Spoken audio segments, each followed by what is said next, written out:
what would be your Mm. advice for any type of writer to just get started? What would you say for them? I would say, well, first of all, just do it, just write, just to get it going for your own sake. But also, you need other people. So, one thing that has been helpful for me in this past year is to join a writer group. And my sometimes they're local. You can go in person, but the one that I'm a member of is a online group, and it's called Hope Writers. And you can just find them at hopewriters.com, I think. But there's a lot of groups out there, and you can find them on Facebook groups and all kinds of things where you're getting advice and benefited experience of people who have done these things.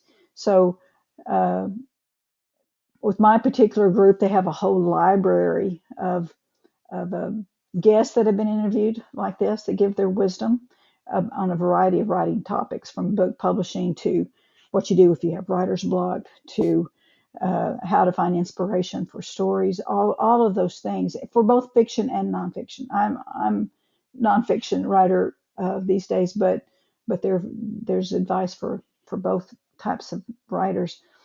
Um, but also I would say find a writers conference. Once again, the one I mentioned earlier was an online writers conference. And here in Oklahoma, you think it would be something close by, but we're really kind of not. But this goes out to people all over the place. So there's a lot of conferences, especially there's one going on right now in North Carolina. I wish I could have been at the Blue Ridge Christian Writers Conference. But there's writers conferences everywhere. There's some in Chicago coming up soon. Um, there's another one or two in California. They're all over the place. So, and some of them, if you can't go in person, go online. At least you're able to hear conference speakers. You can go into breakout rooms. And sometimes in those breakout rooms, you actually get to talk with each other, like online talk. And so you're building a relationship as well as building your knowledge about writing. And some of those pieces of advice they will give you is, what to do at this point in your life, because everybody's in a different place on the journey. Or you feel like you're all alone and you're not.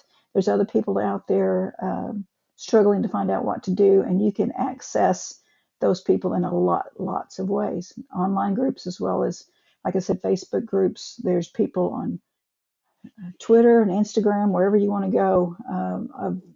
There's a lot of writers out there. There's a lot. And so just find your tribe, find your people, and dig in and commit to it for the long haul so you can see how this group works and how you can interact and how you can also help other people, because you've got wisdom too. And it's not just one sided, it becomes a relationship. In this past, just in the last couple of months, um, there's about three different people in my writing group I thought that we kind of connected. It took me a while to find out who those people were. That's why I'm saying do it for the long haul. But I found out other writers that are similar in topic to what I do, and also some of them similar in age, but some of them are younger. And so we've kind of uh, built a bond and helping each other. Encouragement is probably the biggest thing. I like those words of encouragement, and so they are good at doing that, as well as they can be honest too. You can give them a piece of your work and say, "Tell me what you think," and sometimes they really will. And so you got to be ready for that. But that would be my two things that you can do immediately: find a group and find a conference and get involved. Do those two things. I find this is what's so interesting. What I really love about doing this podcasting, talking to people in different walks of life, but there seems to be some similarities in different things, just because we're humans and we all kind of operate similarly, even if we have very different personalities. But that's a common thing: is don't do it alone.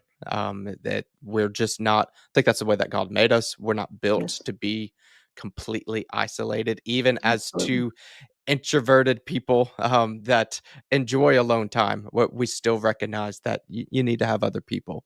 So great wisdom there.